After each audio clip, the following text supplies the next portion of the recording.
Hello everyone, welcome to Headway Lifestyle with Sneha Singh. तो ये continuation है मेरे पिछले व्लॉग का ही। तो भजनलाल डेयरी के बाद हम जिस जगह के लिए निकले थे वो यही जगह थी, जो कि था चंडिका माता मंदिर, जिसको कि लोकल्स जूह चंद्र मंदिर के नाम से भी जानते हैं। अगेन ये उसी मंदिर का हिस्सा है, उन्हीं सब मंदिरों का हिस्सा है जो मैं बचपन से जाती आई हूँ, जिसके दर्शन मैं करती आई हूँ। तो पहले फटाफट मैं इस मंदिर के बारे में बता देती हूँ। ये जो श्री चंडिका माता मंदिर जो है वो जूह चंद्र में आता है, जो कि नायगांव ईस्ट में वसई तालुका में आता है। ठीक है, अराउंड अगर मुंबई से मैं इसके डिस्टेंस की बात करूं तो ये 25 किलोमीटर्स है मुंबई से। और अगर मैं वसई से इसकी बात करूं, जहां पर मैं रहती हूं, तो ये 7.9 या फिर 8 किलोमीटर्स अप्रॉक्सीमेटली ये वसई से एग्जैक्ट इसका डिस्टेंस है। ठीक है, अब जो जूह चंद्र विलेज के जो नेटिव्स है, जो यहाँ पर रहने वाले लोग हैं, वो इनको अपनी कुलदेवी मानते हैं। और ऐसा माना जाता है कि यहाँ पर अब जो भी मान्यता आप मांगते हैं, जो भी मन्नत मांगते हैं, वो सब पूरी होती है। ये देखिए, मैं आपको देवी दर्शन करा रही हूँ। यहाँ पर photography and videography strictly prohibited है, अलाउ नहीं करते हैं, पर हमने परमिशन ली थी और उस हिसाब से हमने ये वीडियो बनाया है। लेकिन यहाँ पर आप इस तरह का वीडियो फिर भी ले सकते हैं शायद परमिशन लेकर, पर आप देवी के साथ कोई सेल्फी नहीं ले सकते हैं, वो यहाँ पर प्रोहिबिटेड है। और उसके अलावा यहाँ पर देखिए 2 रास्ते हैं, एक फ्रंट का रास्ता है और एक बैक का रास्ता है। तो अगर आप फ्रंट के रास्ते से आते हैं तो कुछ सीढ़ियाँ हैं जो आपको चढ़नी पड़ती है। बैक के रास्ते से जैसे मैंने आपको वीडियो में दिखाया है कि आप लिफ्ट से आ सकते हैं, वो भी एक ऑप्शन है आपके पास, और सीढ़ियाँ तो हैं ही। एंड इस तरह से ये इतना ब्यूटीफुल व्यू है यहाँ का, बहुत ही प्यारा लगता है। और हम सनसेट के वक्त पहुँचे थे तो ये और भी सुंदर लग रहा था। यहाँ पर बहुत सारे फेस्टिवल्स ऑर्गेनाइज होते हैं, जैसे कि जत्रा होता है, यहाँ पर फ्री मैरिज रखी जाती है, नवरात्रि की सेलिब्रेशन होती है, फोक डांस कंपटीशन होता है, गरबा होता है नवरात्रि के समय स्पेशली। और नवरात्रों के समय, जो कि दोनों नवरात्रे जो होती हैं साल में आती है, उस समय यहाँ पर बहुत भीड़ होती है।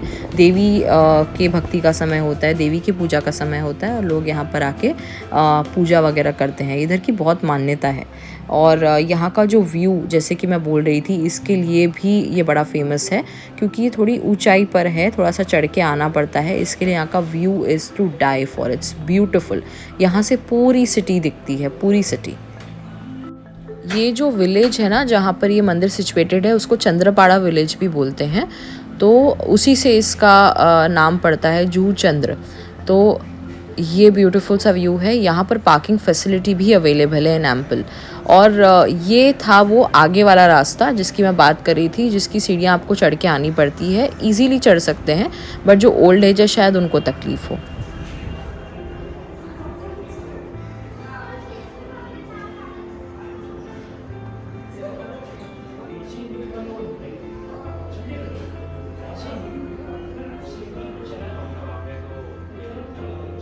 ज़्यादा मीठा कौन सा है? कम मीठा वाला लेना। कम मीठा वाला ये है, यही है। लेकिन 120 है उसका। अब इसका 10-20 रुपये दे देती नहीं, ये मीठा, कम मीठा वाला देना, ज़्यादा मीठा वाला नहीं। बहुत कितना ज़्यादा चाहिए? आगे।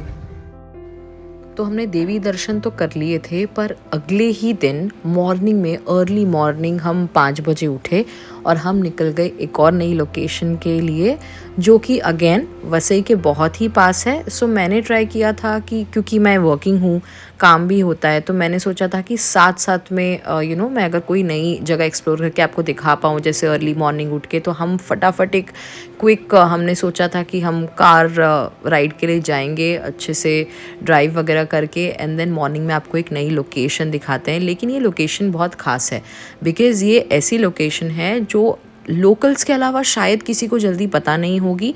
बाइकर्स को पता हो सकती है, जो साइकिलिंग करते हैं शायद उनको पता हो सकती है, क्योंकि वैसे लोग शायद इस तरह की लोकेशन ढूंढ ढूंढ कर घूमते हैं। बट अगर आप मुंबई में भी रहते हैं तो कम चांसेस है कि आपको इस जगह के बारे में पता हो। जी हाँ, मैं बात कर रही हूँ वांद्री लेक के बारे में। वांद्री लेक जो है वो वसई से कुछ किलोमीटर दूर, एक्चुअली ऑलमोस्ट मैं कह सकती हूँ विरार में आ जाती है ये वांद्री लेक। और ये सारे सीजन्स में आप विज़िट कर सकते हो, पर इसकी असली ब्यूटी जो आप एंजॉय करोगे वो होगी मॉनसून में, बिकॉज़ पूरा पानी भर जाता है, लेक पूरी फुल हो जाती है। वैसे ये लेक इस समय भी अच्छी खासी फुल थी, बहुत ही सुंदर लग रही थी। तो वो आप जाके एंजॉय कर सकते हो। सनराइज़ यहाँ का बहुत सुंदर होता है, पूरे जंगलों के बीच में है ये लेक। यहाँ पर एक वाटरफॉल है जो कि मानसून के टाइम पे ऑब्वियसली एक्टिव होता है, क्योंकि माउंटेन्स में जब बारिश होती है तो ये माउंटेन से ही जो पानी बहकर नीचे आता है, तो ये उससे वो लेक ये भरती है। और ये लेक की खासियत ये है कि यहाँ पर जो है आप देखोगे कि बहुत ही ज़्यादा फ़िशेस आपको देखने मिलेगी, बिकॉज़ यहाँ पर फ़िशेस डाली जाती है, फ़िश कल्टीवेशन होता है यहाँ पर। तो वो एक ख़ास चीज़ है यहाँ की और बहुत ही ब्यूटीफुल है।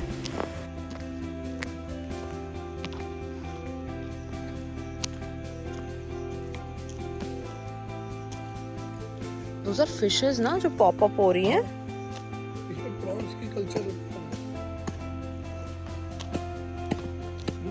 प्रॉन्स होते हैं ना।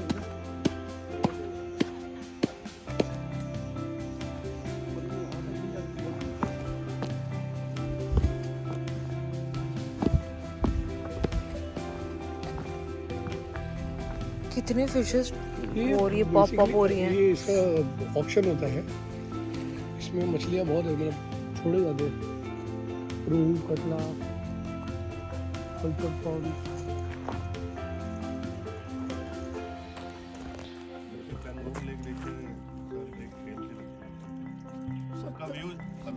वो उसमें पॉल्यूशन नहीं है और कुछ कचरा नहीं है, ठीक है।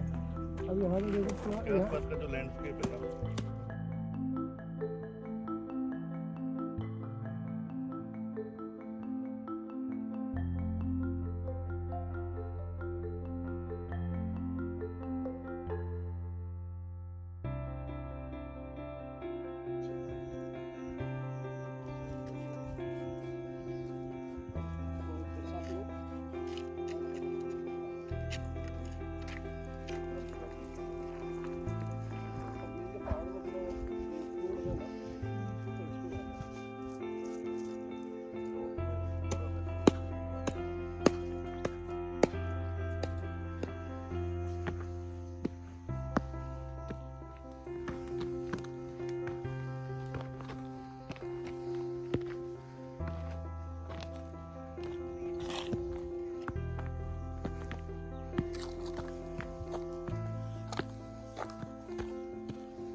तो लेक का एक ब्यूटीफुल सा व्यू देखने के बाद हम चल पड़े डैम के तरफ। तो यहाँ पर जैसे कि मैंने बताया 3 मेजर व्यू पॉइंट्स है। एक है लेक जो मैंने आपको दिखाई, एक वाटरफॉल है जो मानसून के टाइम पे आपको देखने मिलेगा, और एक है डैम का व्यू, वो बहुत ही सुंदर है। और वहाँ से एक और चीज़ बहुत ही सुंदर लगती है जो है सनराइज़, जो कि मैंने कैप्चर करने की कोशिश भी की है। आपको पता है यही चीज़ होती है, हम ना अपने आसपास ऐसी बहुत सारी सुंदर जगहें होती हैं जो हम अनएक्सप्लोर्ड छोड़ देते हैं, जबकि ये जगहें सच में वर्थ होती हैं। ये वांद्री लेक जब मैं गई, ये मुझे मेरे भाई से पता चली और मेरे फ्रेंड से पता चली जो कि वसई में रहते हैं।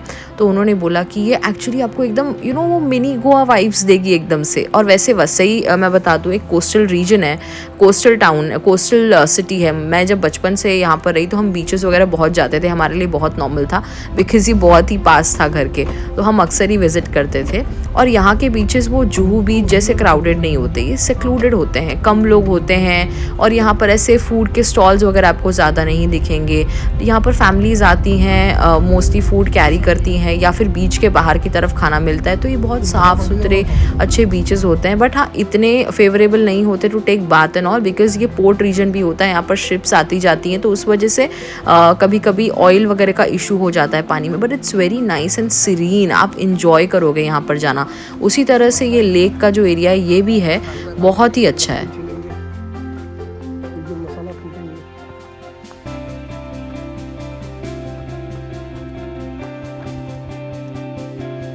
सो यहाँ पर बहुत लोग मानसून में कैंपिंग करते हैं, बारिश हो रही होती है और लोग खाना वगैरह लेकर आते हैं, कुक करते हैं यहाँ पर।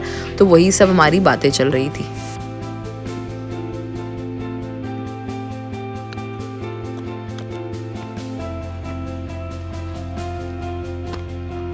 आपको डैम एरिया तक पहुंचने के लिए थोड़ा सा चलना पड़ता है, थोड़ी सी ट्रैक होती है। तो अगर आप यहाँ पर आ रहे हैं तो आप मेक श्योर करिए कि आप मेरी वाली गलती ना करें। मैंने हील्स पहने हुए थे, एक्चुअली वेजेस पहने हुए थे, तो आप अगर शूज़ पहन के आएंगे तो it will be much more easier for you.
आजा, चलो आ जाओ।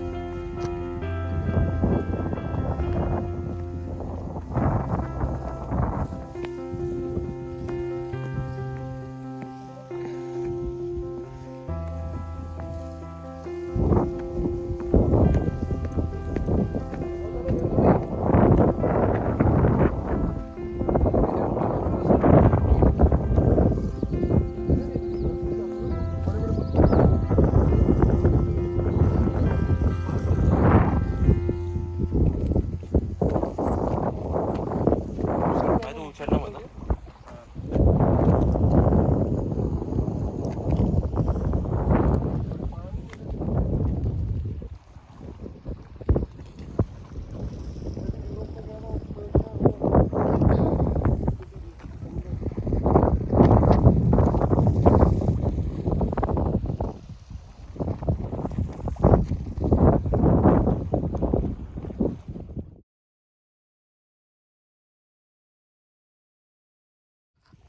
So the overall experience here was beautiful, and I hope you did like my vlog. So do like, share, comment and subscribe to my YouTube channel.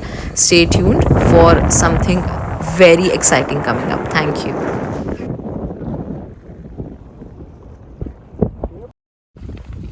Hi. ओले बाप ले, ओले भाई इतना cutie कौन है? ओए होए ओए होए ओए होए, इतना क्यूटी कौन है भाई?